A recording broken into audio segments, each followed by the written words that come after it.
सावधान। अथ पौराणिक स्वाध्याय प्रतिष्ठापन बेलायाम श्री श्रुत भक्ति कायोत्सर्गम कुर्वेहम्।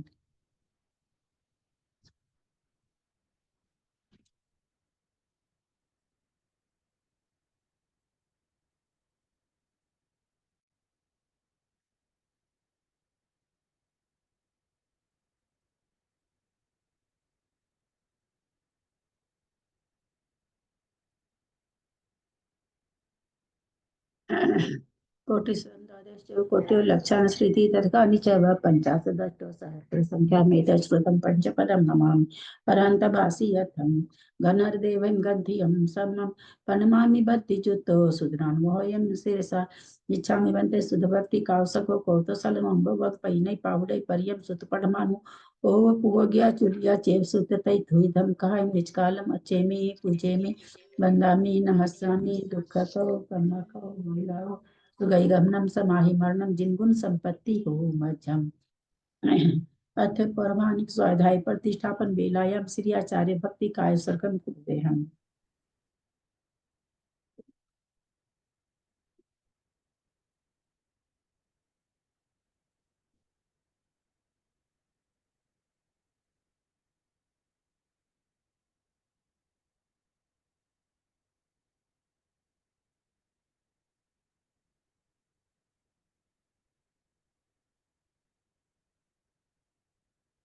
श्रुति जल्दी पारगे भ्य स्वपर मत विभावना पटुमति भ्य सुचल तपो निधिभ्यो नमो गुरुभ्य गुण गुरुभ्य छत्तीस गुण सम्मगे पंच विहाचार करण संग्री से शीशानुग्रह कुशले धमारिये सदा वंदे दुर्भक्ति संजमय नय तरंती संसार सायरम घोर छिन्नन्ति अटकमं जमन मरणम न पावन्ति ये नित्यं व्रतमंत्र होम निरता ध्यान अग्निहोत्राकुला षट्कर्मा विरता स्तपोधन साधु क्रिया साधव शील प्रवरणा गुण प्रहणाश्चंद्रार्क तेजोदिका मोक्ष द्वार कपाट पाटन भटा प्रीणन्तु मां साधव गुरुः पान्तु नो नित्यं ज्ञान दर्शन नायका चारित्राण गंभीरा मोक्ष मार्ग उपदेश का इच्छा में बनते सुध ऐरी भक्ति काउसक कौतोसलम सबनान समदर्शन समचारी जुतानम पंच विहाचारणम आईरियानम आयरादि सुदनानोपदेश्यानम वज्जानम तिरिन गुणपालय नर्यानम सवसावनम निजकालम अच्छेमि पूजेमि वंदामि नमस्सामि दुःख को कम को बोहिलाओ सुगैगमनम समाहि मरणम जिनगुण संपत्ति हो मध्यम ओकारं बिंदु संयुक्तं नित्यं ध्यायन्ति योगिनः कामदं मोक्षदं चैव ओंकाराय नमो नमः अविरल सद्गणोगा प्रक्षाली सकल भूतल कलंका मुनि विरूपासी तीर्था सरस्वती हरतु न दूरितम् अज्ञानतिमिरान्धानां ज्ञानाञ्जन शलाकया चक्षुरुन्मिलितं येन तस्मै श्री गुरवे नमः श्री परम गुरवे नमः परम्पराचार्य गुरुभ्यो नमः सकल कलुष विध्वंसकं श्रेषां परिवर्धकं धर्म संबंधकं भविजीवमन प्रतिबोधकारकं पुण्य प्रकाश पापण संविदं शास्त्रं श्री गोमठसार कर्मकांड नामधेय अस्य मूल ग्रंथ करता श्री सर्वज्ञ देवास्तदुत्तर ग्रंथ करता श्री गंधर देवा प्रतिगंधर देवा तेषां वचों सार्था मासाद्य श्रीमत नेमिचंदाचार्येण विरिचितमिदं शास्त्रं श्रोतारः सावधानतया शृण्वन्तु मंगलम भगवान वीरो मंगलम गौतमो गणि मंगलम कुंद कुंदादो जैन धर्मोस्तु मंगलम सर्वमंगल मांगल्यम सर्वकल्याणकारकम प्रधानम सर्वधर्मानां जैनम जयतु शासनम जैनम जयतु शासनम जैनम जयतु शासनम सरस्वती नमस्तुभ्यं वरदे कामरूपिणि विद्यारंभं करिष्यामि सिद्धिर्भवतु मे सदा। द्वादशं जिद्वानी माता की जय। परम मांगलिक गोमठसार जी कर्मकांड जी की जय। आचार्य भगवंत श्री नेमिचंद आचार्य की जय। आरिका गण्य श्री आदिमती माता जी की जय। अढ़ाई दीप में विराजमान सभी आचार्य उपाध्याय सर्व साधु के चरणों में नमोस्तु नमोस्तु नमोस्तु। सभी आरिका माता जी के चरणों में बंदामी बंदामी बंदामी। सभी छुल्लक छुल्लिका एलक के चरणों में इच्छामी इच्छामी इच्छामी। सभी प्रतिमाधारी के चरणों में ग्रुप में विराजमान प्रतिमाधारी के चरणों में वंदना वंदना वंदना। ग्रुप में विराजमान पूज्य बाबू जी नेमिचंद भाई साहब बुरा भाभी और भी जो भी पूज्य जन हो सबका सादर चरण स्पर्श। सभी से सादर जय जिनेन्द्र। हम लोग परम मांगलिक ग्रंथ गोमठसार जी कर्मकांड जी का स्वाध्याय कर रहे हैं। जिसको नेमिचंद्राचार्य ने कथा रूप में लिखा है। हारिकागण श्री आदिमती माता जी ने उस पर टीका लिखी है। उससे हमारा स्वाध्याय चल रहा है। 3 अधिकार हो चुके हैं, 4था अधिकार चल रहा है, त्रिचूली का अधिकार, जिसमें हम लोगों ने कौन सी प्रकृति की बंध विच्छुत्ति पहले होती है, उदय विच्छुत्ति बाद में होती है, किसकी उदय विच्छुत्ति पहले होती है, बंध विच्छुत्ति बाद में होती है, किसकी उदय विच्छुत्ति बंध विच्छुत्ति साथ साथ में होती है, ये देखा हमने। कौन सी प्रकृति अपने ही उदय में बनती है, कौन सी प्रकृति पर के उदय में बनती है, कौन सी प्रकृतियां स्व के उदय में भी बनती है, पर के उदय में भी बनती है। ये 3 प्रश्न देखे। कौन सी प्रकृतियां निरंतर बनती है, कौन सी शांतर बनती है, और कौन सी शांतर और निरंतर बनती है। इस तरह से 9 प्रश्न के उत्तर हमने इस अध्याय में जानने को आ रहे हैं। परिणय शिरसा नेमिं गुणरयन विभूषणं महावीरं संवतरेण निलयं पैडिसमुत्थितनं गोच्छम् असहाय जिनवरिन्दे असहाय परकम्मे महावीरे परिणय शिरसा गोच्छं तीचुलियं सुनः एयमनः।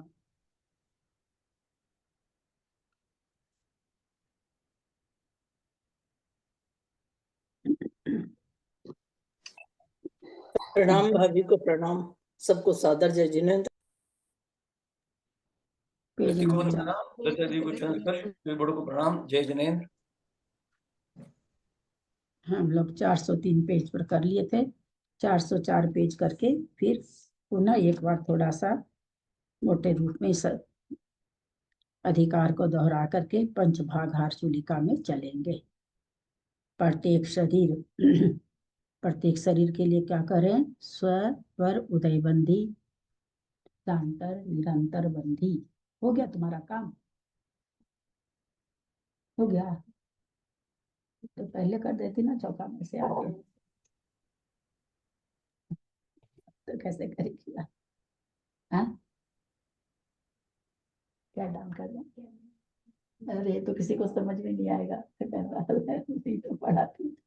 कर लेगी, कोई बात नहीं, कर लेगी, कर ले। प्रत्येक शरीर क्या कहते हैं? स्व के उदय में भी बंद होता है इसका, पर के उदय में भी बंद होता है। स्व पर उदय बंदी, स्व के उदय में भी बंद का होता है, पर के उदय में भी बंद होता है। शांतर और निरंतर बंदी है। तो स्व के उदय में कैसे बंद होता है? कल हम लोगों ने समझा था। कृष्णा जी, स्व के उदय में कैसे बंद होता है? स्व के उदय में तो इस तरह से बंद होता है, क्योंकि जो ना 8वें गुण स्थान तक ये प्रत्येक शरीर है, और जब ये जो है ये साधारण शरीर तो पहले गुण स्थान में खत्म हो जाता है, तो उसके बाद तो वो स्व के उदय में ही चलेगा प्रत्येक शरीर, और पहले गुण स्थान की अपेक्षा सब प्रत्येक उदय में चलेगा, और दूसरे गुण स्थान के उसके बाद में स्व के उदय में चलेगा। जय श्री श्राप स्व के उदय में कैसे बंधी है, कहाँ घटेगा? प्रत्येक शरीर स्व के उदय में तो जब कोई जीव साधारण नहीं बंध रहा है, मतलब चारों गति के जीव उदय में बंध घटाना है तो हाँ, पहले अपने को उदय बताना है। हाँ, तो उसका उदय तो 8वें गुण स्थान तक है, प्रत्येक का उदय नहीं नहीं भाभी, इसका उदय तो 13वें गुण स्थान तक है, प्रत्येक शरीर का तो बंद 8वें तक है, बंद 8वें तक है, उदय 13वें गुण स्थान तक है। स्व के उदय में बंध कैसे हो रहा है? मनुष्य देव नारकी की अपेक्षा वो हो जाएगी स्वयं, क्योंकि हमारे गुण स्थान किस लिए घटाना? हमको प्रत्येक शरीर का उदय है और प्रत्येक शरीर का बंद हो रहा है, स्व के उदय में हो गया है ना। क्या घटाना था कि अपने उदय में बंद होना। जैसे हम लोग हैं या देव है, नारकी है, इनके प्रत्येक शरीर ही होता, और अब भी हमारे प्रत्येक शरीर है। मनुष्य और त्रियंश को हमेशा प्रत्येक रहे कोई जरूरी नहीं है। वैसे साधा लब्ध पर्याप्त, साधारण शरीर तो लब्ध पर्याप्त तक के होता है, अपने लोग के उसको सॉरी वनस्पति कायिक को होता है, अपने को तो होता भी नहीं है। तो प्रत्येक शरीर के उदय में प्रत्येक शरीर का बंध, हम लोग का भी कौन सा प्रत्येक शरीर का बंध उदय चल रहा है, देव को, नारकी को, सबको प्रत्येक शरीर का उदय चलता रहता है, वनस्पति को छोड़ करके। साधारण शरीर केवल वनस्पति में ही बताया गया, पृथ्वी जल का एक, वायु का एक, अग्नि का एक में भी प्रत्येक शरीर ही होते हैं, साधारण शरीर नहीं होता है। तो प्रत्येक शरीर का उदय है, लेकिन बांध तो सकते ही है साधारण शरीर। तो प्रत्येक शरीर के उदय में प्रत्येक शरीर का जो बंध हो रहा है वह स्व के उदय में बंद हो रहा है। पर के उदय में साधारण वनस्पति है, उसका साधारण शरीर का उदय चल रहा है, और बांध बांध सकता है, वो प्रत्येक शरीर बांध सकता है। त्रियंच गति भी अग्नि और वायु का एक जीव, वो तो प्रत्येक शरीर ही होते हैं। तो कोई साधारण वनस्पति है, वो मनुष्य, देव और नारकी तो नहीं बांध सकता है, परंतु त्रियंच मनुष्य संबंधी प्रत्येक शरीर बांध सकता है। तो इस तरह से पर का उदय है, उसको साधारण शरीर का उदय है, पर बांध किसको रहा है, प्रत्येक शरीर को, तो इसलिए पर के उदय में बंद हो गया। अब कहते हैं सांतर निरंतर बंदी है, पहले गुण स्थान में, यहाँ गुण स्थान घटेगा, है ना, वहां पर थोड़ी स्व पर उदय में थोड़ी गुण स्थान घटाना था।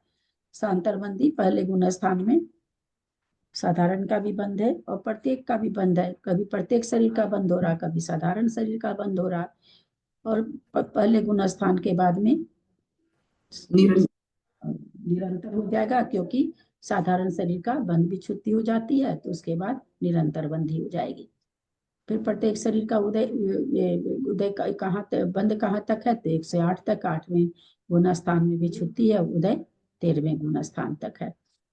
साधारण शरीर स्व पर उदयी, भाभी ये समझ में नहीं आया, 13वें गुण स्थान तक मैं अभी पढ़ रही थी कि 13वें गुण स्थान तक इसका उदय कैसे रहता है प्रत्येक शरीर का। क्या अरहंत भगवान के शरीर नहीं है क्या? हाँ शरीर तो है, पर प्रत्येक शरीर तो वनस्पति के लिए आता है ना। नहीं, अरे अभी इतना समझाने के बाद ऐसा प्रश्न आपका, आपका कौन सा शरीर है, साधारण? नहीं साधारण नहीं है, प्रत्येक है। तब भी साधारण प्रत्येक में एक शरीर होगा, आपका प्रत्येक शरीर है ना। अभी अच्छा। आप अपने ही वैसे बोल देते हो, अपने ही वैसे बोल देते हो, कंफ्यूज हो गए, है ना। हाँ प्रत्येक शरीर हम लोग का है, तो प्रत्येक शरीर का 13वें गुण स्थान तक, क्योंकि अभी अच्छा। कल ही तो आप लोगों को बताया ना, किन्हीं ने कहा 14वें गुण स्थान तक है, किन्हीं ने कहा था क्या पता 8वें गुण, पता नहीं, कल अलग अलग उदय बताए थे। तो नहीं कल ही इसको विवेचन हुआ था ना, 14वें गुण स्थान में उदय क्यों नहीं है। भाभी मेरा ध्यान नहीं रहा, मैंने तो अब पढ़ रही थी, मैंने तो पढ़ते पढ़ते सोचा था, इसलिए मैंने आपका नहीं सुना। मैंने तो पढ़ रही थी इसलिए मैंने इसमें निशान लगाया हुआ था कि ये मुझे पूछना है भाभी से, पर आपने पहले ही क्वेश्चन ये कर दिया कि 13 गुण स्थान तक प्रत्येक शरीर कैसे आ गया। वैसे 14वें गुण स्थान में क्यों नहीं है शरीर का उदय? क्योंकि वहां शरीर की वो प्रबोधारी एक अयोग जन, है, शरीर ही नहीं है। एक जन, शरीर एक, नहीं। एक जन बोलने, चलिए बीना जी आप ही बोलिए। हाँ क्योंकि वहां पर शरीर नहीं है, वहां पे शरीर का उदय नहीं है, इसलिए 14वें गुण स्थान में अयोग्य के लिए है। उदय नहीं, शरीर तो उनका है ही है, पर शरीर बल बोल करके जो प्राण होता है वो नहीं है, क्योंकि वहां एक ही प्राण है, आयु प्राण, तो इसलिए वहां पर 13वें गुण स्थान तक इसका उदय बताया गया है। साधारण शरीर स्व पर उदय है, साधारण शरीर वाले जितने जीव हैं वो प्रत्येक शरीर का बंद कर सकते हैं। तो साधारण शरीर वाले साधारण शरीर का भी कर सकते हैं, स्व के उदय में हो गया। प्रत्येक शरीर वाले साधारण शरीर का बंद कर सकते हैं, इसलिए पर उदय बंदी भी हो गई। और सांतर बंदी है, क्योंकि पहले गुण स्थान में इसका बंद है, पहले गुण स्थान में प्रत्येक शरीर का भी बंद है, इसलिए सांतर बंदी है, इसके आगे इसका बंद नहीं है, इसलिए निरंतर बंदी है नहीं है, सांतर बंदी है। पहले गुण स्थान में बंद है, पहले गुण स्थान में उदय है, और 94 प्रकृति हो गई। त्रस नामकरण, त्रस प्रकृति है, स्व के उदय में भी बंद है, पर के उदय में भी बंद है। स्व के उदय में कैसे बंद है, हम लोग त्रस जीव हैं, त्रस का बंद कर रहे हैं। अथवा कोई एक इंद्रिय जीव है, पृथ्वी का एक, जल का एक, वायु का एक, अग्नि का एक, तेज का एक, वनस्पति का एक, तो क्या चाहिए उसका, एक इंद्रिय का उदय है और त्रस का वो बंद कर रहे हैं, तो पर उदय बंदी भी हो जाती है। एक सेकेंड।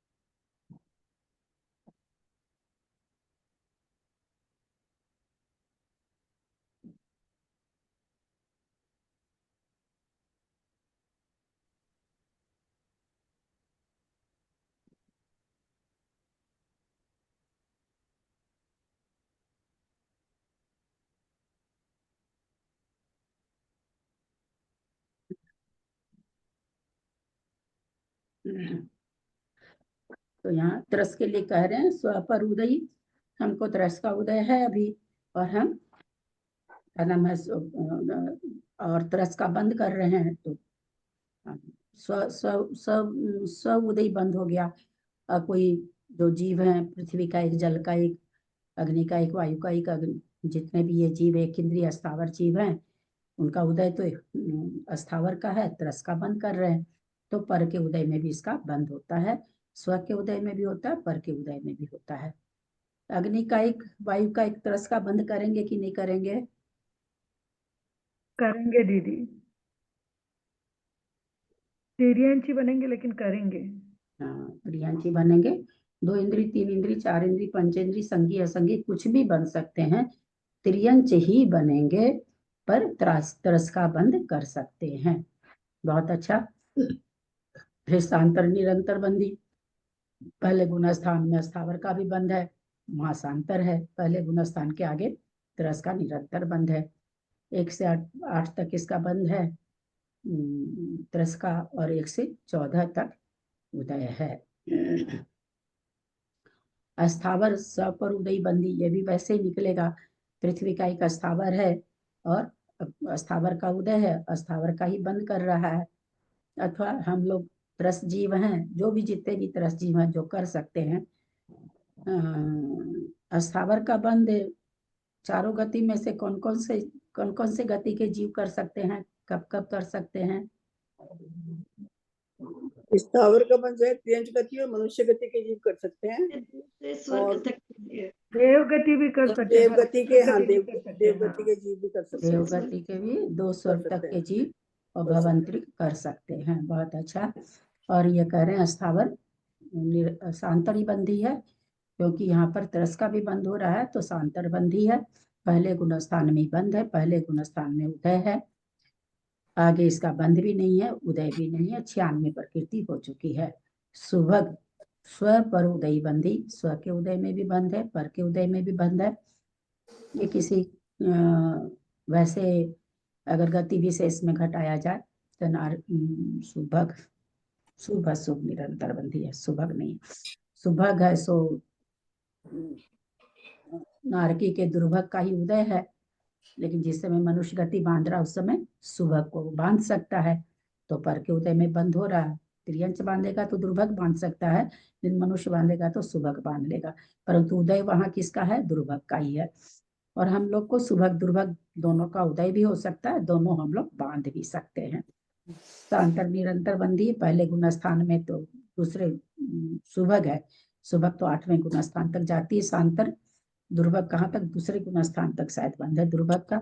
दो गुणस्थान तक सांतर बंदी है सुभग, उसके बाद निरंतर बंदी है, 1 से 8 तक बंद है, 1 से 14 तक इसका उदय है सुभग का। दुर्भग स्व पर उदय बंदी है, तो सब प्रकृतियां चूंकि प्रतिपक्षी है, तो इसमें स्व पर उदय बंदी में कोई मतलब समझने की खास चीज नहीं है, किसी को भी हो सकता है, किसी का उदय किसी का बंद, इसलिए सांतर बंदी है 1 से 2 गुण स्थान तक, उसके आगे इसका बंद नहीं है, इसलिए निरंतर बंदी तो हो नहीं सकती। उदय 1 से 4 तक है।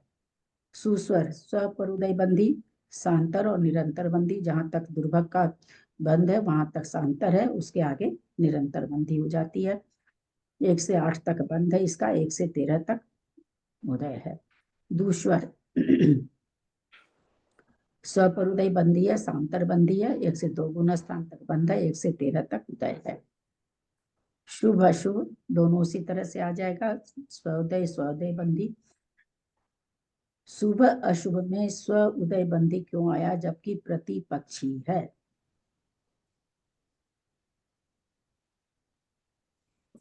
क्योंकि ये 13वें गुण स्थान तक लगातार बंधती है, इसलिए स्व के उदय में ही हो गया इसका उदय। उसको क्या कहते हैं?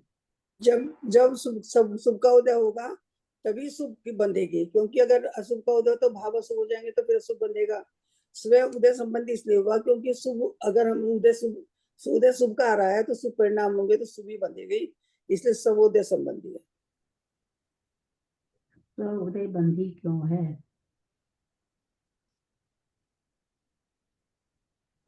क्योंकि शुभ और अशुभ निरंतर बंधी निरंतर हमेशा- बंदी नहीं है। हाँ, शुभ और अशुभ दोनों दोनों प्रकृति में से कोई निरंतर बंदी प्रकृति में, निरंतर बंदी नहीं, सॉरी, निरंतर उदयी है शुभ और अशुभ, क्योंकि इसीलिए नारकी को भी इसका उदय है शुभ प्रकृति का, इसी कारण से नारकी को भी बंध है, नहीं तो नारकी को भी उदय है, सॉरी। शुभ उदय बंदी अपने उदय में बंद होता है इसका, शांत और निरंतर, शांत और निरंतर बंदी है, क्योंकि दीदी ये समझ में नहीं आया, शुभ और अशुभ स्वउदयी है, मतलब शुभ में शुभ होगा, अशुभ में अशुभ ही होगा। अपने अपने उदय में ये बनती है। ये निरंतर उदय प्रकृति, शुभ का उदय है तो शुभ का ही उदय रहेगा, अशुभ का उदय है तो अशुभ का ही उदय रहेगा, परंतु बंद दोनों का हो सकता है। शुभ में अशुभ का बंद हो सकता है, शुभ में शुभ का बंद होगा, शुभ में अशुभ का बंद होगा, लेकिन अगर शुभ का उदय है तो शुभ ही का बंद होगा। क्योंकि ये इसीलिए नारकी के लिए बहुत चिंतन चला था, इसलिए मुझे याद आ गया कि भाई शुभ का उदय तो नारकी को तो होना ही नहीं चाहिए, बंद तो चलो हो जाएगा, मनुष्य गति बांध रहा तो शुभ का बंद हो जाएगा। तो बोले नहीं, ये शुभ और अशुभ निरंतर उदयी प्रकृति है, अशुभ के उदय में भी अशुभ का भी उदय, तो जब आप दोनों उदय घटा रहे हैं स्वोदय बंधी, तो क्या नारकी को तो हमेशा अशुभ उदय होना चाहिए? तो बोले नहीं, शुभ और अशुभ दोनों प्रकृति है, निरंतर उदय सभी को उदय होता है, इसको नारकी को भी होता है। तो शुभ, अब जब शुभ का उदय होगा तो शुभ का ही बंद होगा। शांतर निरंतर बंदी इसलिए है कि कभी अशुभ का बंद हो रहा है और कभी शुभ का बंद हो रहा है, लेकिन फिर ये क्या कर रहे हैं कि अशुभ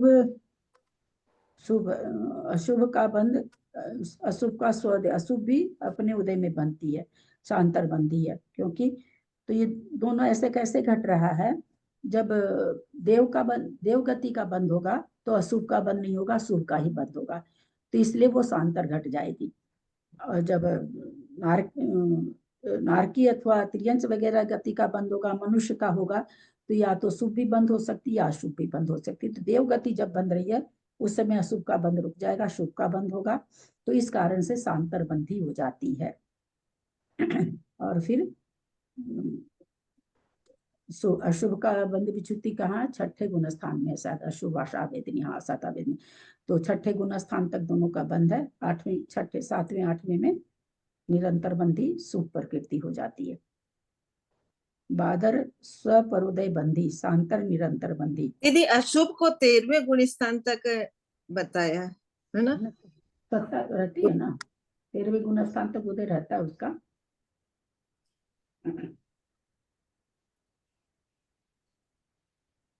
कहाँ है? हाँ, शुभ अशुभ बादर, बादर स्व के उदय में भी बंद हो रहा है, पर के उदय में भी बंद हो रहा है। हम लोग बादर हैं, बादर प्रकृति का बंद भी कर सकते हैं, और कोई बादर नहीं है, सूक्ष्म जीव है, वो सूक्ष्म नाम कर्म का उदय है, उसको बादर का बंद कर सकता है, इसलिए स्व पर उदय बंदी है। पहले गुण स्थान में सूक्ष्म और बादर दोनों का बंद होता है, इसलिए शांतर बंदी है। उसके आगे जाकर के एक से बादर, उसके आगे दूसरे गुण, पहले गुण स्थान में सूक्ष्म प्रकृति का बिंद विच्छुति हो जाती, तो उसके आगे 14वें गुण स्थान तक इसका उदय है। 8वें गुण स्थान तक पहले बंद है, 8वें गुण स्थान में इसकी विच्छुति दूसरे समय में, 1 से 14 तक इसका उदय है। भाभी जो ये 72 प्रकृतियां आती हैं 14वें गुण स्थान में, उनमें इनका उदय होता होगा, इस वजह से ये इनका उदय 14वें गुण स्थान तक है, जो हाँ, 85 प्रकृति जो होती हैं। 85 प्रकृति होती है उसमें। हाँ। उसमें कुछ का उदय है, कुछ ऐसे 27 ऐसे है, तो जिसका उदय है उसको बता रहे हैं। सूक्ष्म सौदय पर उदय बंदी सांतर बंदी है, पहले गुण स्थान में बंद है, पहले गुण स्थान में उदय है। पर्याप्त स्व पर उदय बंदी है, सांतर और निरंतर बंदी है। अपर्याप्त स्व पर उदय बंदी है, सांतर बंदी रहेगी।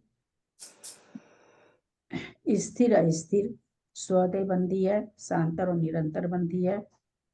सांतर और निरंतर बंदी है। अस्थिर भी उदय में बंधने वाली है, सांतर बंदी है। स्थिर का 1 से 6 तक बंद है, तो वहां तक स्थिर सांतर निरंतर हो जाएगी, और छठे गुण स्थान के बाद में 7वें 8वें गुण स्थान में स्थिर प्रकृति सांतर निरंतर बंदी हो जाएगी। आदेय स्वपर उदय बंदी है, सांतर निरंतर बंदी है। अनादेय सांतर बंदी है, दूसरे गुण स्थान में भी छुट्टी हो जाती है, बंद भी छुट्टी हो जाती है। चौथे गुण स्थान तक इसका उदय है, उसका 8वें गुण स्थान तक बंद होता है।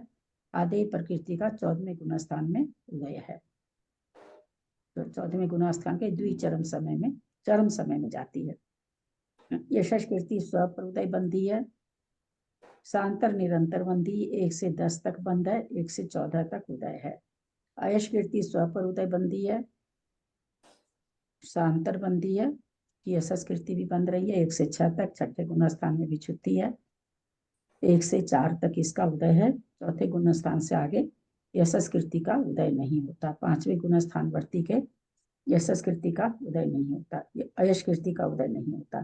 तीर्थंकर पर उदय बंदी है, निरंतर बंदी है, 4 से 8 तक बंद है, 13-14 में उदय है।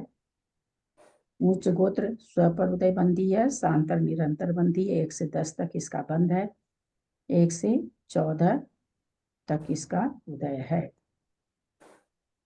नीच गोत्र स्व पर उदय बंदी है, सांतर और निरंतर बंदी है, 1 से 2 तक इसका बंद है, 1 से 5 तक इसका उदय है।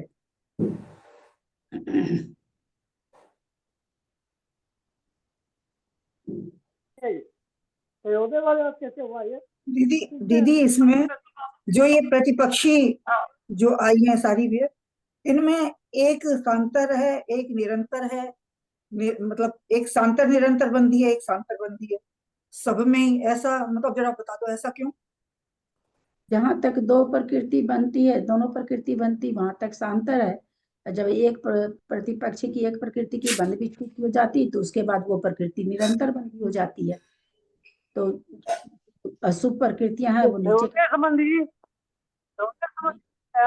शुभ और अशुभ को, और इसको क्या नाम, स्थिर को अस्थिर को 14 में लिखे हैं खाली, कैसे इसको थोड़ा समझाओ फिर से।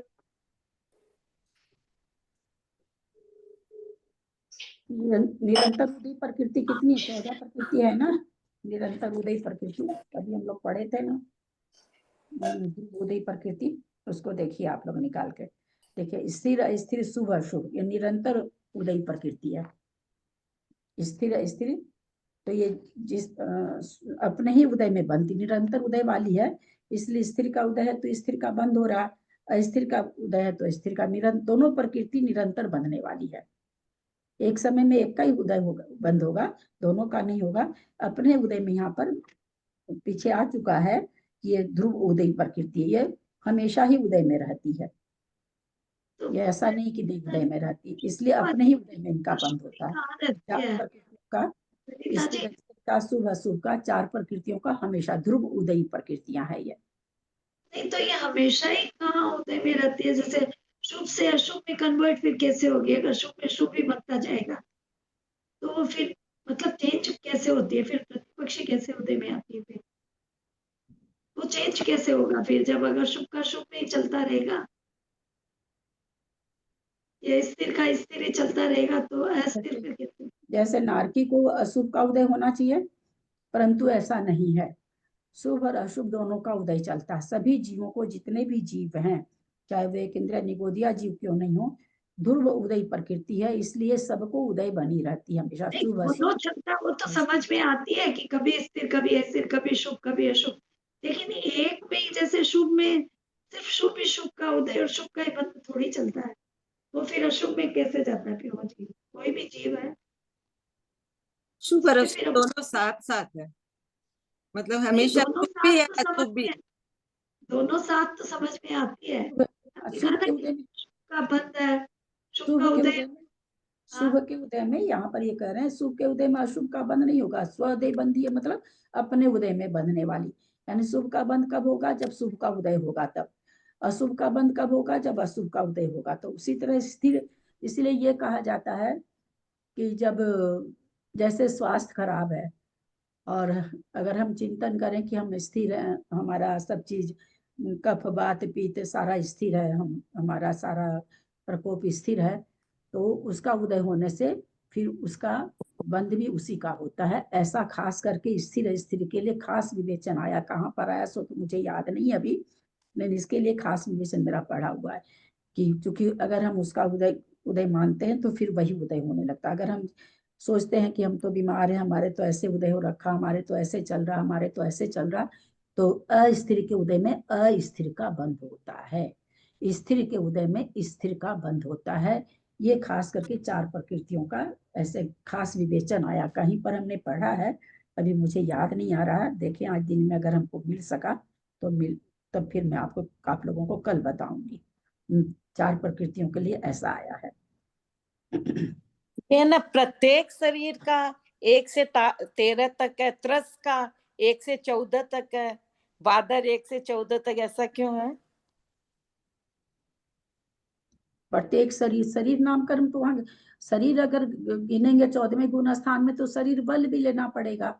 बहादुर बोल के कोई बल नहीं है, त्रस बोल के कोई बल नहीं है।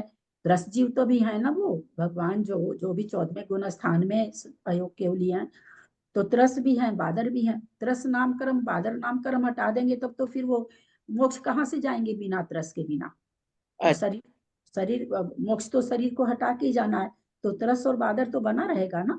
14वें गुण स्थान के द्विचरम समय में, चरम समय में जाता है, द्विचरम में भी नहीं जाता है त्रस बादर, चरम समय में जाता है। मतलब मोक्ष जाने के लिए प्रत्येक शरीर को पहले ही हटा देंगे। शरीर बल नहीं है वहां पर, इसलिए शरीर बल, इसलिए शरीर हटा दिया। वहां पर शरीर बल जो प्राण है, बल प्राण वहां पर नहीं है, वहां पर एक ही प्राण आया है, आयु प्राण, इसलिए प्रत्येक शरीर को हटा दिया वहां पर। अच्छा, उसकी पहले भी छुट्टी हो गई, उदय भी छुट्टी पहले ही हो गई। कहाँ है हम लोग?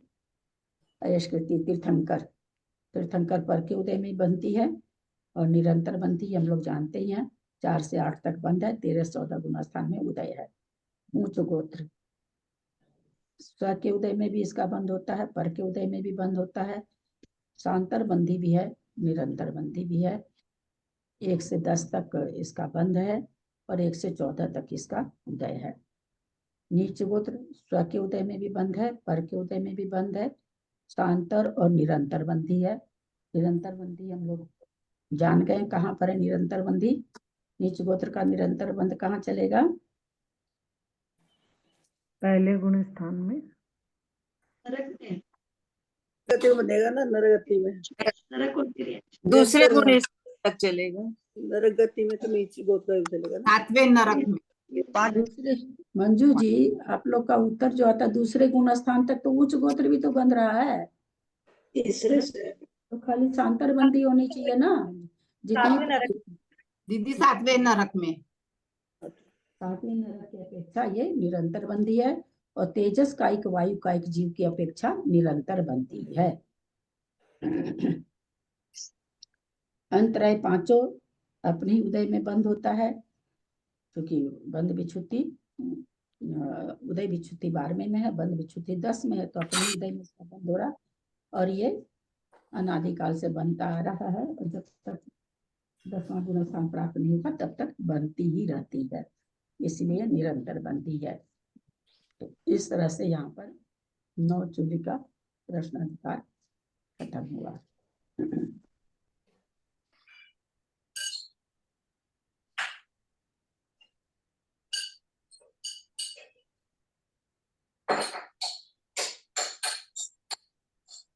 दीदी एक क्वेश्चन था कि जैसे अपन बोलते हैं कि स्थावर त्रस है स्थावर, तो यदि स्थावर जीव को वापस ही स्थावर ही बंध होता है तो उसको फिर निरंतर बोलेंगे क्या? मतलब स्थावर को यदि त्रस बंद होता है और त्रस को स्थावर बंद होता है तब तो अपन सांतर निरंतर बोल देते हैं, लेकिन यदि स्थावर जीव है खाली ऐसे को स्थावर होता है, स्थावर को त्रश होता है तब सांतर थोड़ी बोलते, तब तो पर उदयी बंदी बोलते हैं। त्रस नहीं के उदय में सांतर स्थावर का निरंतर के बंध लिए हो। पूछ रही हूँ, हाँ सांतर निरंतर के लिए पूछ रही हूँ। जैसे हाँ स्थावर जीव का सांतर है, मतलब सांतर बंदी है स्थावर का, इसमें लिखा हुआ स्थावर जीव सांतर बंदी हो गया। तो यदि स्थावर जीव वापस स्थावर ही बांधता है, मतलब स्थावर ही बांध रहा है, स्थावर ही बांध रहा है लगातार, तो वो लगातार जब बांधता है तब वो सांतर कैसे होएगा? वो निरंतर नहीं, कभी भी नहीं बन सकती। कोई किसी भी जीव को निरंतर नहीं बन सकती है। जिसके दोनों तरह का बंध संभव, उसको दोनों तरह का बंध बंधेगा ही नियम से। हर अंतर्मुहूर्त के बाद में जरूरी है चेंज होना? अंतर्मुहूर्त में चेंज हो, चाहे जितने में भी चेंज हो, पर चेंज होगा ही होगा। अंतर्मुहूर्त तो बंधेगी बंधेगी, निरंतर बंदी में अंतर्मुहूर्त तो आया ही आया है। लेकिन अगर अंतर्मुहूर्त से कम बंधने पर तो सांतर बंदी हो जाती है। अंतर्मुहूर्त से बेसी भी बन सकती निरंतर बंदी में, ऐसा कुछ नहीं है, पर कम से कम अंतर्मुहूर्त तो बंधेगी बंधेगी। तो कोई इस तरह से जीव है स्थावर बांध सकता, फिर उसको त्रस बंधेगा। एक ही प्रकृति बनती रहे संभव नहीं है। जिसके जितनी प्रकृति बंध के लायक है उसके उतनी प्रकृति का बंध जीवन में होता ही होता है। जितनी बंध के लायक है, सबको सब प्रकृति नहीं बन सकती है। जिसको जो प्रकृति का बंध हो सकता है उनको उन प्रकृतियों का बंध होता ही होता है। हाँ, तो यदि उसको स्थावर बंध रहा है तो जैसे बाद में तो ये ना स्थावर जो जीव है उसके तो हमेशा अंतर्बंदी है, मतलब उसको स्थावर बंधेगा और थोड़ी सी देर में फिर त्रस बंधेगा, फिर थोड़ी सी देर में स्थावर बंधेगा क्या? बन थोड़ी सी देर क्या बन नहीं सकती? तो यदि उसको लगातार स्थावर बंधे तो नहीं बन सकता? नहीं नहीं, बदलेगी तो जरूर, लेकिन बदलने की ऐसी समय सीमा, कम से कम अंतर्मुहूर्त तो बंधेगी, ये कहा गया, कम का बताया गया है कि कम से कम अंतर्मुहूर्त तो बंधेगी बंधेगी। और जहां तक सांतर है वहां अंतर्मुहूर्त कम से कम नहीं मतलब अंतर्मुहूर्त से कम बनती, उसके पहले ही चेंज हो जाती है। हाँ, तो यही मैं पूछ रही हूँ कि स्थावर में ये नियम है कि वो अंतर्मुहूर्त से पहले ही चेंज हो जाएगी। हाँ हाँ, अंतर्मुहूर्त बनने वाली प्रकृति को तो इन्होंने निरंतर बंदी कह दिया। लेकिन कहाँ कहा निरंतर बंदी? जहां वो प्रकृति अपने आप में अकेली है, प्रतिपक्षी प्रकृति के लिए नहीं कहा। ये सारे नियम पहले ही दे दिए। भाई प्रतिपक्षी प्रकृति के लिए हम नहीं कह रहे हैं कि कोई प्रकृति अंतर्मुहूर्त बन रही है तो वो निरंतर बंदी है, लेकिन जो प्रतिपक्ष जैसे उद्योत है, आतप है, ये प्रतिपक्षी प्रकृतियां नहीं है। तो अगर ये अंतर्मुहूर्त तक बनती है तो निरंतर बंदी कहलाती है। लेकिन जिनकी प्रतिपक्षी है, सुस्वर, दुस्वर, शुभ, सुभग, आधे, अनाधे, त्रस, स्थावर, प्रत्येक, साधारण, तो ये प्रकृतियां प्रतिपक्षी है, तो इनके लिए नहीं कहा गया। ये तो अंतर्मुहूर्त के पहले बदलेगी बदलेगी, अगर उसमें बदलने के चांस है तो। जैसे अब तेज कायिक वायु कायिक है, और वो त्रियंच गति के अलावा दूसरी गति बांध ही नहीं सकते हैं, तो उनके तो बदलने का कोई है ही नहीं। तो ऊंच नीच गोत्री बांधेंगे तो नीच गोत्र वहां निरंतर बंदी हो गया, एक ही वहां पर, और दूसरा है ही नहीं, क्योंकि वो त्रियंच में ही जाते नियम से। तो जब जाते हैं तो वो प्रकृति का बंध उनको होगा ही नहीं। अभी उदय नहीं है, आगे उदय आएगा नहीं, तो वैसी प्रकृतियां उसको बंधेगी नहीं। ऐसे घटता है ये। मतलब इसका मतलब ये होगा कि जिस प्रकृति की प्रतिपक्षी प्रकृति है वो अंतर्मुहूर्त से कम के समय में जरूर चेंज होएगी। जरूर चेंज हो जाती है। मैं यही पूछ रही थी यदि वो चेंज नहीं भी हो, क्योंकि उसके भाव वैसे ही वैसे रहे तो फिर नहीं होएगी होएगी तो मतलब आप 48 मिनट के भाव को पकड़ रही हैं और एक समय का भाव ठहरता ही नहीं है, है ना? कोई 48 मिनट तक एक परिणाम में रह सकता है? अच्छा, उच्च वो अंतर्मुहूर्त मान पर ली वो ठीक है, आप एक 48 समय से है ना, एक समय की है ये, बोले एक समय में ही चेंज हो जाएगा, मतलब एक समय से लेकर आवली से एक पहले। समय का कोई जरूरी नहीं है। एक आवली एक समय का अंतर्मुहूर्त है, एक आवली में तो असंख्यात समय है, एक ही समय में चेंज हो ऐसा थोड़ी है। असंख्यात समय है, असंख्यात के असंख्यात भेद है, असंख्यात समय में चेंज हो जाएगी। एक आवली तक, एक आवली एक समय तक नहीं रहेगी अगर जगह अंतर्मुहूर्त लेते हैं तो। तो मतलब इस तरह से जैसे 8वें गुण स्थान में ये लोग सांतर निरंतर तक रहती है, तो वहां तक एकदम चेंज होता ही रहता है, बार बार बार बार अपना शुभ से अशुभ, अशुभ से, मतलब कोई भी एक दूसरे में चेंज होता ही रहता है। मैं ये अशुभ का बंध 8वें गुण स्थान तक कहाँ है? नहीं नहीं, अशुभ का नहीं, मतलब जैसे और भी जो है शुभ, त्रस, स्थावर, स्थावर, ये जो भी प्रतिपक्षी चेंज मैं बोल रही हूँ, नहीं, प्रतिपक्षी प्रकृति तो जहां तक है वहीं तक होगा ना, उसके आगे तो फिर प्रतिपक्षी वाली है, तो फिर वही प्रकृति बनी रहेगी। उसके बाद परिणामों में उतनी गिरावट आती नहीं है, नहीं आती है। ऊंचे के गुण स्थान में परिणामों में गिरावट उतनी नहीं आती कि अशुभ प्रकृतियां बंद है, वहां पर शुभ शुभ का ही बंद है ना। फिर वो शुभ प्रकृतियां फिर निरंतर बंदी हो जा रही है आगे जा करके। नीचे के गुण स्थानों में शांतर है, ऊपर जाके शुभ प्रकृति निरंतर बंदी हो जा रही है। सभी प्रकृतियां शुभ प्रकृति, अशुभ में कहीं भी आप निरंतर बंद नहीं देख रहे हैं, सब शुभ प्रकृति में निरंतर बंद। बाकी अशुभ प्रकृतियों में तो जो नीचे के गुण स्थानों में विच्युति को प्राप्त हो रही है, छठे गुण स्थान तक में, सब में देखिए शांतर बंदी शांतर बंदी शांतर बंदी है, उसमें निरंतर बंद कहीं भी नहीं लिखा हुआ।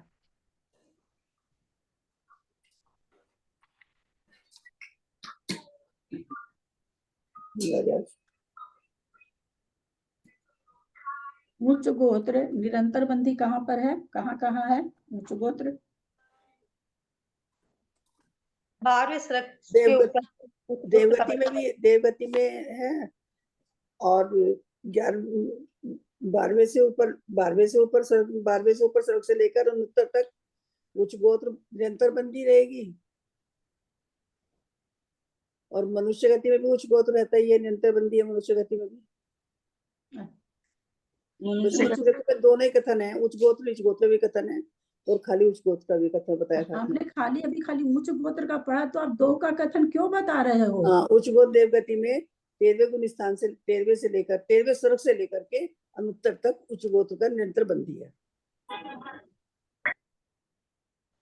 है क्या ठीक उत्तर सही है क्या? पूरा पूरा है क्या उत्तर? 12वें स्वर्ग से ऊपर देवों का उच्च गोत्र निरंतर बंदी और भोग भूमि के जीवों हाँ, भोग भूमि के जीवों का निरंतर, भोग भूमि के जीव निरंतर उच्च गोत्र बंद होता है भोग भूमि के जीवों को। नीच गोत्र का बंद कहाँ पर निरंतर ही रहेगा?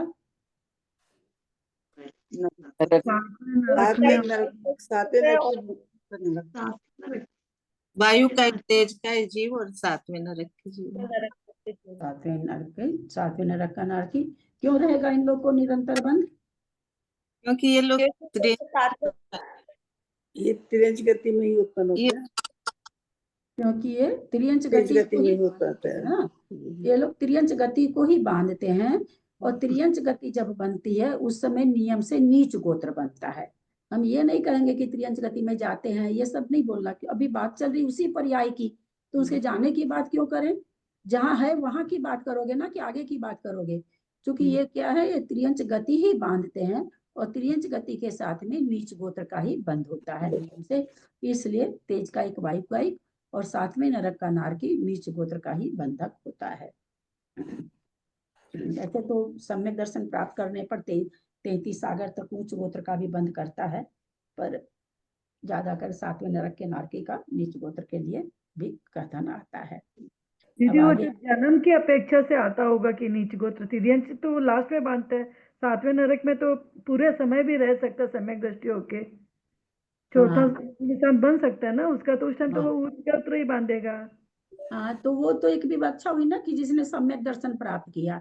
असंख्यातों जीव है, सबने थोड़ी सम्यक दर्शन प्राप्त कर लिया, तो सबके किसका बंद हो रहा है? नीच गोत्र का ही बंद हो रहा है। और उदय तो नीच गोत्र का है ही वहां पर नरक में, है ना। इतना मोटा दो ऐसा देव में न तो भवंतरिक में घटेगा, और पहले दूसरे 12 स्वर्ग तक घटेगा। दोनों सभी 12वें स्वर्ग तक के देव नीच गोत्र भी बांध सकते हैं, उच्च गोत्र भी बांध सकते हैं। कैसे बांध सकते हैं मंजू जी? कलकत्ता कैसे बांध सकते हैं? सब कोई बोलते हैं तो मुझे कुछ नहीं समझ में आता है। 12वें स्वर्ग का देव यदि एक इंद्रिय में जन्म ले रहा है, अच्छा रुक जाइए आप। चलो अनीता कासलीवाल बाखलीवाल। साधन सर्ग मतलब ये पहले दूसरा स्वर्ग का देव, वो देव कल विकलेंद्रिय बनते हैं, एक इंद्रिय दो इंद्रिय बनते हैं, तो वो नीच गोत्र का बंद करेंगे, और मनुष्य गति का बंद करेंगे तो उच्च गोत्र का बंद करेंगे। चले मंजू जैन जयपुर। मजा नहीं आता, आवाज सुन के मजा नहीं आता। मतलब क्या जवाब चाह रहे हैं, मैं समझ नहीं पा रही हूँ कि नीच को एक बार प्रश्न दीदी प्लीज। हाँ ठीक है। स्वर्गों में कहाँ तक के देव दोनों गोत्र का बंध करते हैं और क्यों, कब होता है दोनों गोत्र का बंध? कब होता है? हाँ, कब करते हैं दोनों गोत्र का बंध? प्रकृतियों का है ना, सबका समवाय बना हुआ ना, समूह बना हुआ है सबका। करते तो 12वें स्वर्ग तक के देव हैं, दोनों गोत्रों का बंध कब करते हैं? चलिए त्रिशा जी आप बताइए। जब वो त्रियंच गति का बंद करते हैं तो उस समय नीच गोत्र का बंद होता है, और जब मनुष्य गति का बंद करते हैं तो उच्च गोत्र का बंद होता है। ये दोनों का सीधा सा उत्तर है, 12वें स्वर्ग के तक के देव त्रियंच बन सकते हैं।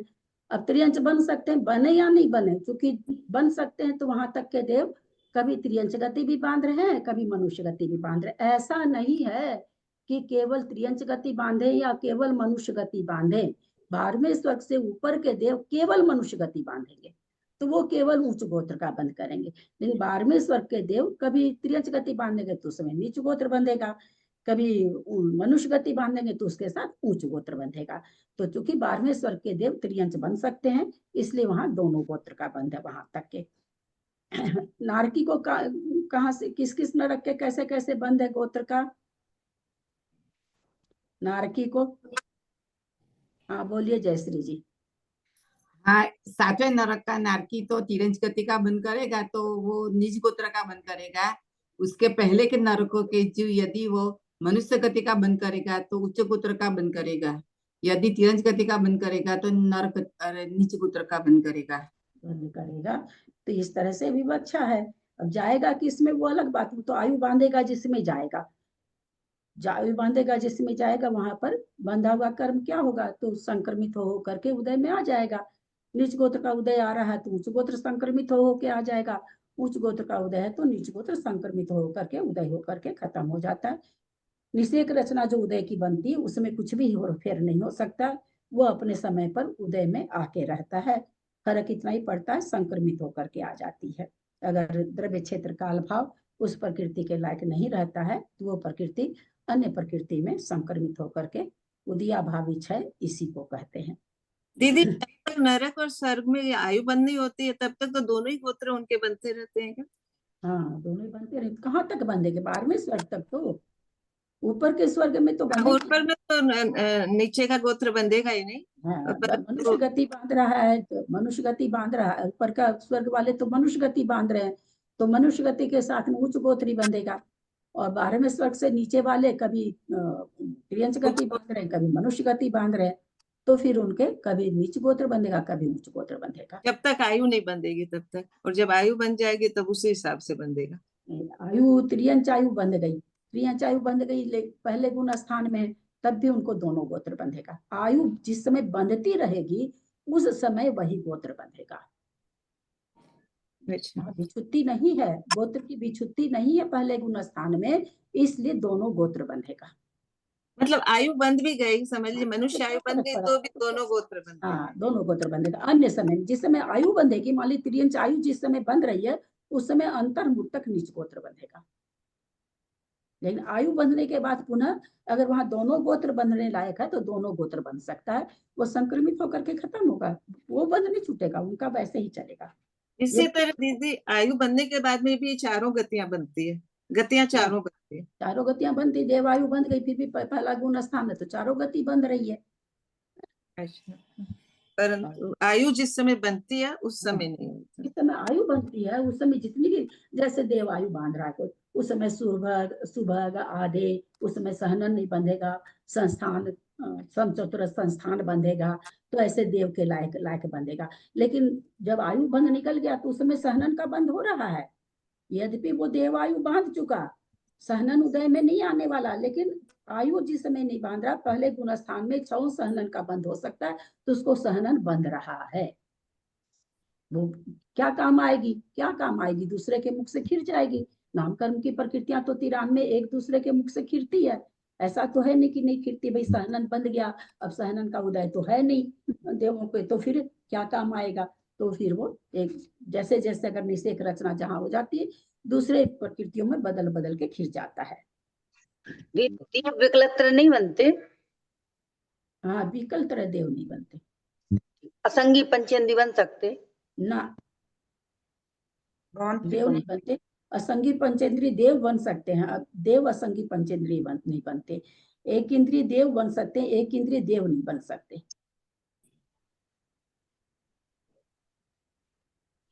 और कुछ समझना, क्योंकि ये चैप्टर खत्म हो गया है। कुछ प्रश्न तो देख लीजिए, नहीं तो आगे चलेंगे। आयु का बंद हो जाता है तो फिर गति बनती रहती है क्या फिर भी? जैसे कि देव आयु बंद गई तो फिर देव आयु गति में गुण स्थान पर बंध की विवक्षा कैसे है? गुण स्थान पर आकर हमारा देव आयु बंद गया, हम पहले ही गुण स्थान में है, तो हमको 117 प्रकृति का बंद हो रहा है। जैसा होना चाहिए, जिस समय शुभ का उस समय शुभ का, वो अलग चीज है, पर हम 117 प्रकृति के बंधक हैं वहां तक। हारक द्विक और तीर्थंकर का बंद होता नहीं पहले गुण स्थान में। चारों आयु का बंद होता, चारों आयु में मान लीजिए हमने देव आयु बांध ली, तो अब 3 आयु भी हमारे नहीं बंधी। जब भी बंधेगी तो देव आयु, लेकिन बाकी सारी प्रकृति बंध गई हो गया। जिस समय आयु बनती है उस समय उसी आयु के लायक की प्रकृति, अंतर्मूर्तक उस आयु के लायक ही प्रकृति। कोई नरक आयु बांध लिया, तो नरक आयु जिस समय अंतर्मूर्त बंध रही है, तो उसको दुर्भग दूसर यही प्रकृतियां बंधेगी, उतनी देर के लिए उसको वही बंधेगी। अंतर्मुख खत्म हो गया, आयु बंध गई, अब वो आयु के बंध से बाहर आ गया, तो वापस उसको 117 में से 3 के 114 प्रकृति बन सकती, कोई भी बन सकती। दीदी लेकिन अपकर्ष काल आएगा तो सेम आयु बंधेगी कि उस टाइम पर भी कोई सी आयु बन सकती है? ना, आयु तो आयु नहीं बदलती कभी भी। आयु का प्रमाण बदल सकता है। 80 बरस बांधा, फिर 100 बरस बांध लिया, फिर दूसरा अपकर्ष आया तो 40 बरस बांध लिया, ये हो सकता है। लेकिन आयु की मनुष्य आयु बांध लिया तो कभी त्रियंच आयु बांध लिया, कभी नरक आयु बांध लिया, ऐसा नहीं। आयु का बंध एक ही प्रकार का होगा, उसका प्रमाण ज्यादा कम हो सकता है और उतना भी रह सकता है। तो इसका मतलब जी की ना आयु मतलब आयु बांधी जिस समय अंतर्मुख तक जो प्रकृति रहती है आयु के संबंधित, वो प्रकृति उसके अंदर रहेगी, वो रहेगी। आयु से संबंधित, उस पर्याय से संबंधित, आयु से उस पर्याय से संबंधित जो प्रकृति होगी वही उस समय बंधेगी। जो प्रतिपक्षी प्रकृतियां हैं, अब जिस समय देव आयु बांध रहा है तो व्यक्ति शरीर बंधेगा, लेकिन देव आयु बांध के हटा तो औदारिक शरीर भी बंध रहा है।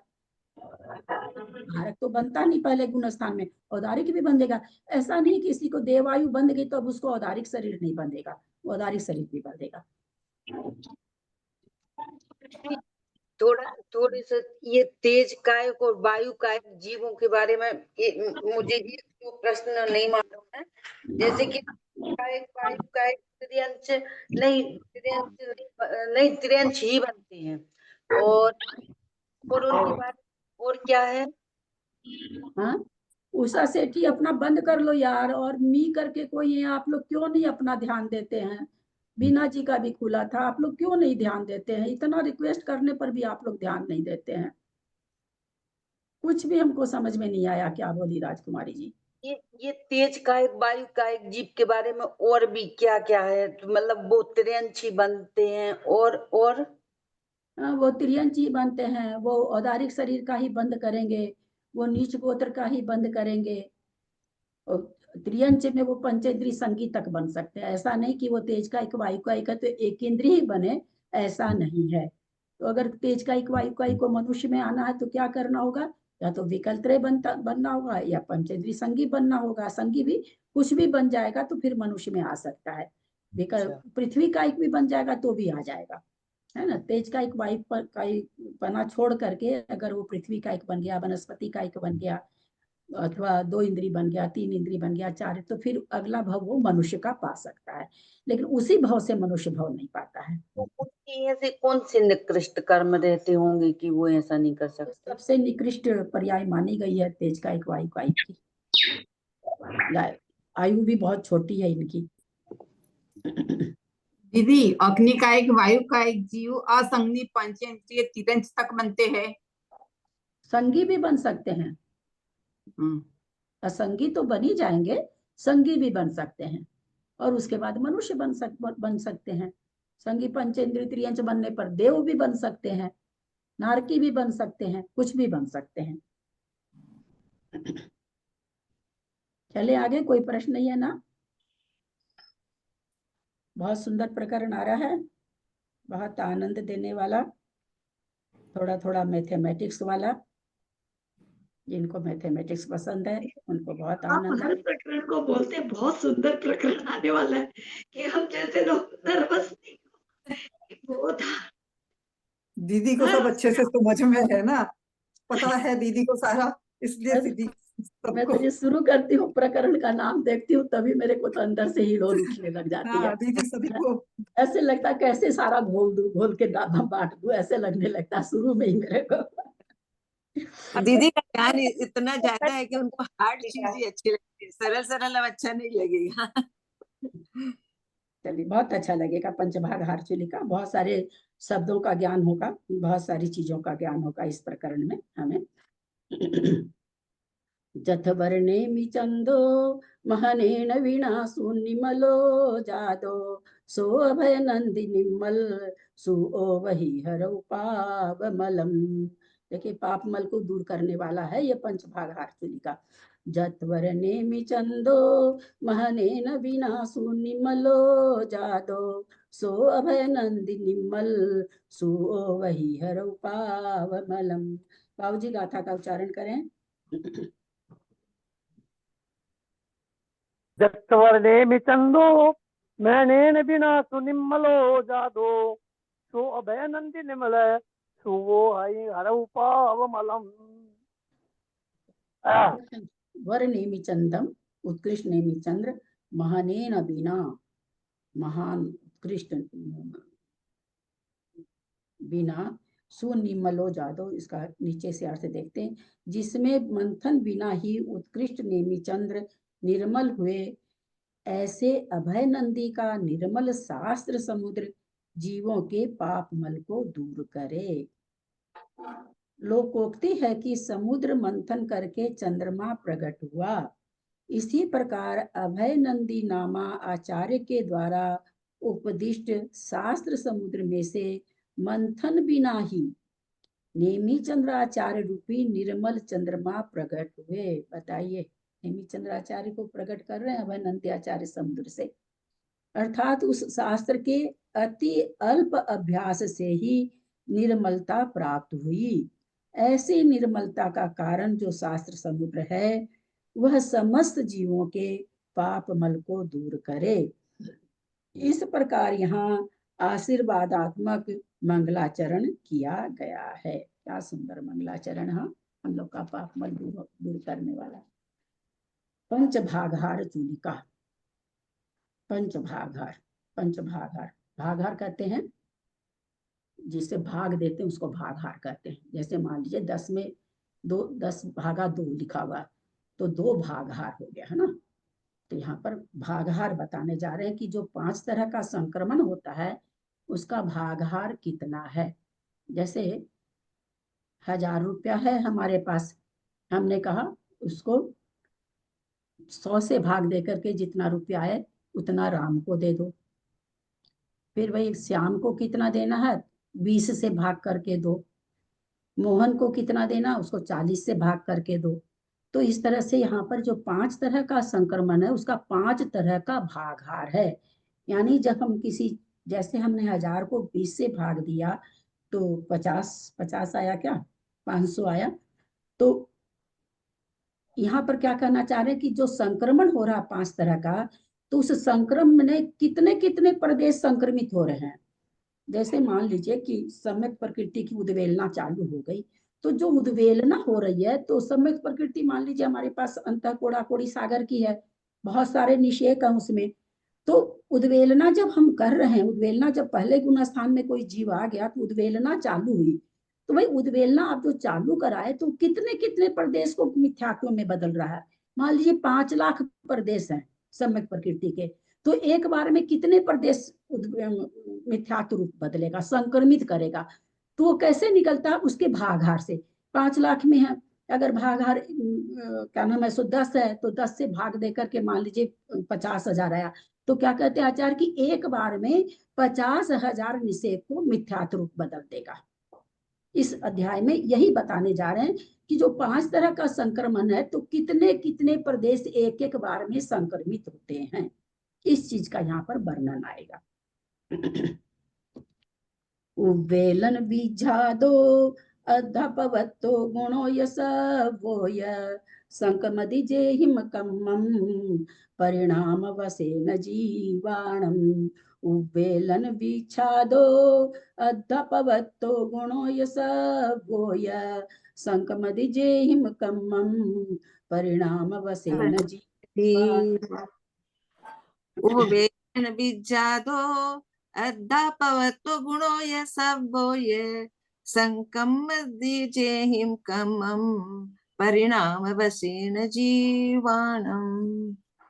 उवेलन, उद्वेलना कितनी प्रकृति की होती है? 13 प्रकृति की। 13 प्रकार। कौन कौन सी प्रकृति है? बताओ मैं। हाँ बताइए। सबसे पहले तो आहारक द्विक એટલે આહારક શરીર, આહારક અંકોપાંગ, सम्यक्त्व, सम्यक्त्व मिथ्यात्व, देवगति, देवगत्यानुपूर्वी, नरकगति, नरकगत्यानुपूर्वी, फिर आएगी उच्च गोत्र, मनुष्य गति, मनुष्य गत्यानुपूर्वी। बहुत अच्छा। ये 13 प्रकृति उद्वेलना के लायक है। उद्वेलना भी एक प्रकार का संक्रमण ही है ना? तो हाँ, तीर्थंकर भी आती है ना उद्वेलना। हाँ, तीर्थंकर प्रकृति की तो उद्वेलना थोड़ी होती है, वो तो एक बार जिसके बंध गई बल्ले बल्ले है उसकी उद्वेलना। 12 ही कैसे हुई? हाँ, आहार 12 बोले क्या? हमने काउंटिंग नहीं किया। विक्रिय अक्षर विक्रिय कांगोपांग नहीं बोले क्या? बोले थे। हाँ, तो 13 हो गई ना। इसमें 3 गति 3 गत्यानुपूर्वी है, याद करने के लिए। आहारक शरीर, आहारक कांगोपांग 10, सम्यक प्रकृति और सम्यक मिथ्यात्व 10 2 12 और एक उच्च गोत्र 13 प्रकृति हो गई। एकदम सीधा याद करना। 3 गति 3 गत्यानुपूर्वी बस याद रखिए। नरक गति नरक गत्यानुपूर्वी छोड़ करके याद करने के हिसाब से बता रहे हैं कि इजिली याद हो जाए। 2 आहारक शरीर, 2 सम्यक वाली 4 और 6 गति वाली 10, विक्रिय शरीर विक्रिय कांगोपांग 12 और एक उच्च गोत्र 13। गाथा में क्या करें आचार्य? उवेलन, उद्वेलना, विच्छादो, विध्यात, अध्यापवत्तो, अध प्रवृत्त, गुणों, गुण संक्रमण, सब्बो, सर्व संक्रमण और सर्व संक्रमण। संकमदि जेहि कम्मम, जिसमें संक्रमण इन रूप से संकमदि जेहि कम्मम, जो अन्य रूप संक्रमण होता है, जिसमें अन्य प्रकृति रूप संक्रमण होता है। परिणाम वसेन जीवानम, जीवों के परिणाम के बस से जो प्रकृति अन्य रूप संक्रमित होती है, उसके ये 5 भेद हैं। उद्वेलन, विध्यात, अध्यापवत, अधप्रवृत्त, गुण संक्रमण और सर्व संक्रमण। संसारी जीवों के अपने जिन परिणामों से शुभ कर्म और अशुभ कर्म संक्रमण करे, अर्थात अन्य प्रकृति रूप परिणमे, उन परिणामों को संक्रमण कहते हैं। तो संक्रमण में शुभ कर्म भी बदलते हैं अशुभ में, अशुभ कर्म भी बदलते हैं शुभ में। ये सबसे पहले तो हम लोग जान के रखें। उस संक्रमण के उद्वेलन, विध्यात, अधप्रवृत्त, गुण और सर्व के भेद से 5 भेद हैं। 5 याद होगा आप लोगों को पहले से, क्योंकि अपन केसी भाई साहब की क्लास में बहुत इसका विवेचन कर चुके हैं। जो उनमें थे उनके लिए तो दोबारा है, जो नहीं थे उनके लिए तो पहली बार ही है। उद्वेलन प्रकृतियों के द्रव्य में उद्वेलन भागहार, इसका मतलब पांचों संकलन का भागहार अलग अलग है। जैसे आपको बताया ना, अपने मोटे रूप समझने के, किसी का भागहार 10 है, किसी का भागहार 20 है, किसी का भागहार आएगा आगे कैसे कैसे भाग, पल्ले का संख्यात्मक भाग, आवली का संख्यात्मक भाग, ऐसे आएगा इसमें। तो पर समझने के लिए बताते हैं कि किसी का भागहार 20 है, यानी 20 से भाग देंगे उसके निषेक में, तो जितना भागहार आएगा उतने निषेक एक बार में अन्य प्रकृति रूप बदलेंगे। किसी का भागहार मतलब जिससे भाग दे रहे हैं उसको भागहार, ये सब चीज याद रखिएगा, नहीं तो समझ में नहीं आएगा। किसी का भागहार 30 है, तो 30 से भाग दे रहे तो भागफल जितना आया उतने निषेक एक बार में अन्य प्रकृति रूप बदलेंगे। तो 5 तरह का संक्रमण है, 5 का भागहार अलग अलग है, एक तरह का नहीं है। आगे बताएंगे किसका भागहार कितना है। उद्वेलन प्रकृतियों के द्रव्य में उद्वेलन का भागहार देने पर जो द्रव्य आवे उतना द्रव्य प्रत्येक उद्वेलन कांडक द्वारा पर प्रकृति रूप संक्रमण होता है। यानी जितना आवेगा भागफल उतना उतना उसका द्रव्य अन्य, जैसे सम्यक प्रकृति की उद्वेलना अगर हम कर रहे हैं तो उसका जो भागहार उससे भाग दिए, जितने निषेक आए उतने वो मिथ्यात्व रूप पर लट गए। फिर चूंकि मिथ्यात्व गुण स्थान चल रहा, फिर अगर मिथ्यात्व गुण स्थान बदल जाए तो नहीं होगी उद्वेलना, फिर भागहार लगेगा, फिर उतने निषेक मिथ्यात्व रूप हो जाएंगे। तो एक बार में कितने हुए, जितना उसका भागहार है उतने निषेक परिवर्तित होते हैं, जिसका जितना भागहार है। नीचे क्या लिखे हैं? भागफल आएगा उतने होंगे ना। हाँ जितना भागफल आएगा उतने द्रव्य। हाँ, उतना निषेक परिवर्तित होगा, संक्रमित होगा अन्य अन्य प्रकृति में। जैसा आगम में बतलाया है तदनुसार एक प्रकृति के स्थिति, नीचे वाला पढ़ रहे हैं, जैसा आगम में बतलाया है तदनुसार एक प्रकृति की स्थितिगत कर्म परमाणुओं का अन्य सजातीय प्रकृति रूप परिणमना संक्रमण है। अन्य प्रकृति में बदलना ही संक्रमण है। गाथोक्त भागहार संक्रमण जो उद्वेलना आदि 5 भेद है उनके लक्षण कहते हैं। भाई क्या इन संक्रमण के लक्षण क्या है, कैसे इनको समझें? तो क्या बता रहे हैं?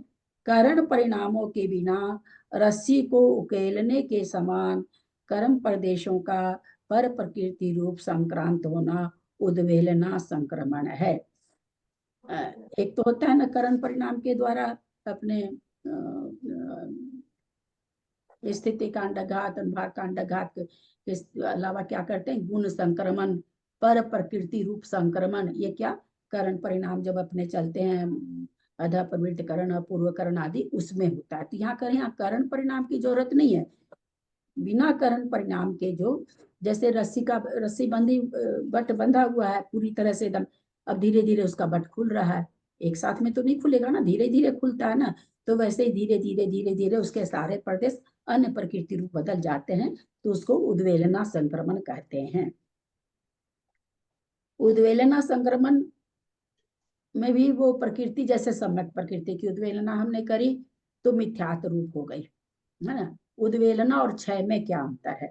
इसमें भी सम्यक प्रकृति पूरी तरह से खत्म हो गई ना, पूरी तरह से खत्म हो गई। लेकिन क्षय और उद्वेलना में यह अंतर कि वापस हम उद्वेलना जिस प्रकृति की होती है उस प्रकृति को हम वापस बांध सकते हैं, सत्ता में ला सकते हैं। लेकिन जिन प्रकृतियों का हम क्षय कर देते हैं वो वापस नहीं बांधती है।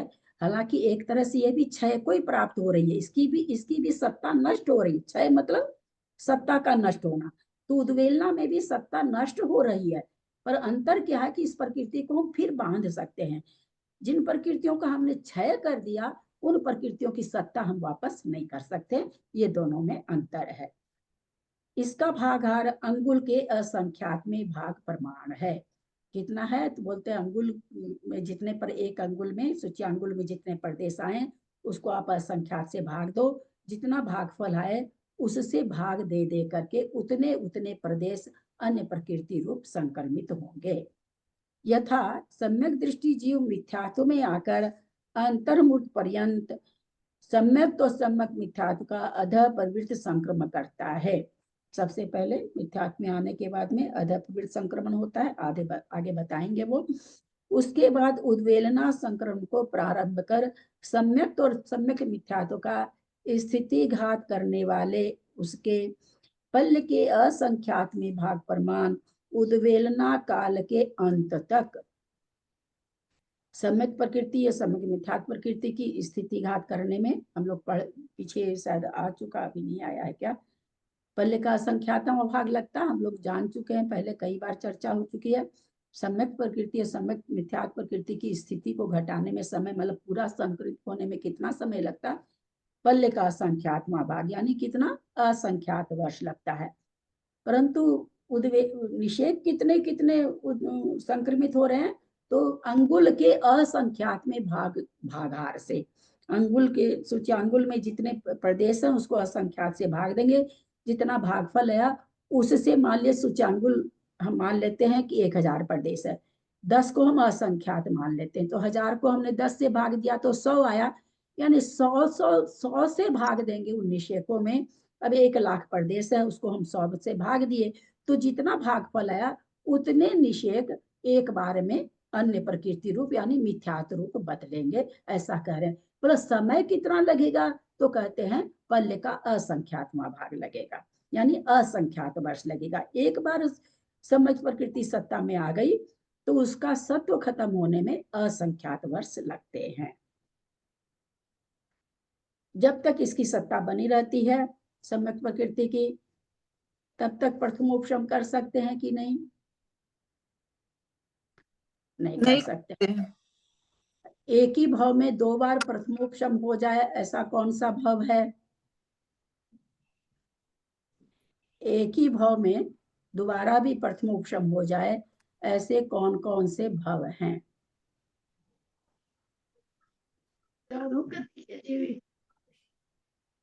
हाँ,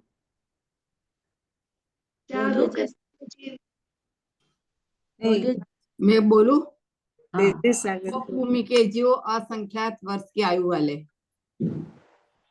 और देवगति के और नरगति के जीव, हाँ, असंख्यात वर्ष की आयु वाले, है ना। कर्म भूमि के मनुष्य को कभी भी एक भाव में 2 बार प्रथमोपशम नहीं हो सकता। भाई कितनी आयु, पूर्व कोटि की आयु, अधिक से अधिक कर्म भूमि की आयु कितनी हम लोग पढ़े हैं? पूर्व कोटि की पढ़े हैं। बाकी भोग भूमि की 3 पल्ले, तो चूंकि पल्ले का असंख्यातवां भाग ही लगता है, तो पल्ले के असंख्यात में भाग में उसने उद्वेलना कर ली, फिर प्रथमोपशम कर लिया। एक पल्ले में उसको तो हो जाएगा, दोबारा 3 पल्ले में तो हो ही जाएगा। तो इस तरह से मनुष्य गति और त्रियंच गति, जो कर्म भूमि के मनुष्य और त्रियंच है, उनको एक ही भाव में दोबारा प्रथमोपशम कभी भी नहीं हो सकता, क्योंकि इसके उद्वेलना में असंख्यात वर्ष लगते हैं। असंख्यात वर्ष के बाद ही दोबारा प्रथमोपशम हो सकता है। उद्वेलना काल प्रारंभ कर सम्यक तो सम्यक मिथ्यात्व का स्थिति घात करने वाले उसके पल्ले के असंख्यात में भाग प्रमाण उद्वेलना काल के अंत तक निरंतर उद्वेलना भागहार के द्वारा विशेषहीन प्रदेश संक्रमित होता है। बार बार पहले बार में आप 1,00,000 में भाग दे रहे हैं तो ज्यादा प्रदेश आए, मान लीजिए 50,000 आ गए, अब कितने बचे? 95,000 बचे।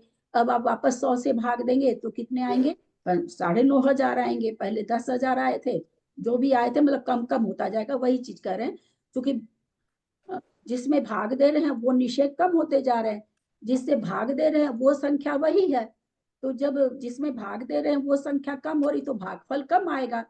जैसे हम 20 में 2 से भाग दिए, फिर 10 बचा तो 10 में 2 से भाग दिए, 20 में 2 से भाग दिए तो 10 आया, 10 5 आया। तो वही यहाँ कह रहे हैं कि भाई भागफल तो वही रहे, भागहार तो वही रहेगा, अंगुल के असंख्यात्मा भाग, लेकिन हीन कर्म से द्रव्य दिया जाएगा, कम कम कम कम होता चला जाएगा। विशेषहीन प्रदेश संक्रम होता है। यहाँ पर भज्यमान द्रव्य प्रत्येक समय में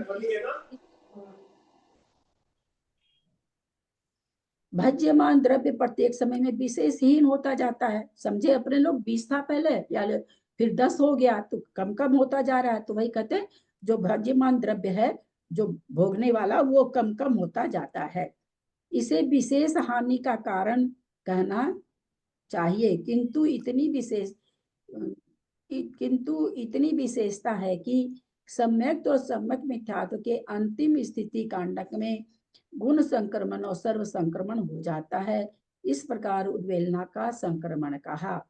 उद्वेलना संक्रमण जिस प्रकृतियों का होता है उसमें पहले अधप्रवृत्त संक्रमण होता है, फिर उद्वेलना होता है, फिर उनमें गुणित रूप से संक्रमित होते हैं, गुणित रूप से, गुणाकार रूप से, और फिर जितना बचता है वो पूरा एक सर्व संक्रमण में भागहार एक ही है, यानी एक ही बार में सारा जो जितने प्रदेश बचे, जितने निषेक बचे, वो सारे एक बार में ही मिथ्यात्व रूप हो जाते हैं।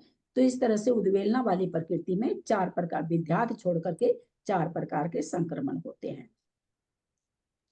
अब विध्यात संक्रमण का कथन करते हैं। दीदी 11:15 हो गए हैं, कल ले लीजिएगा, और ये इसको भी वापस से रिपीट एक बार पढ़ाना पड़ेगा दीदी। 11:15 हो गया।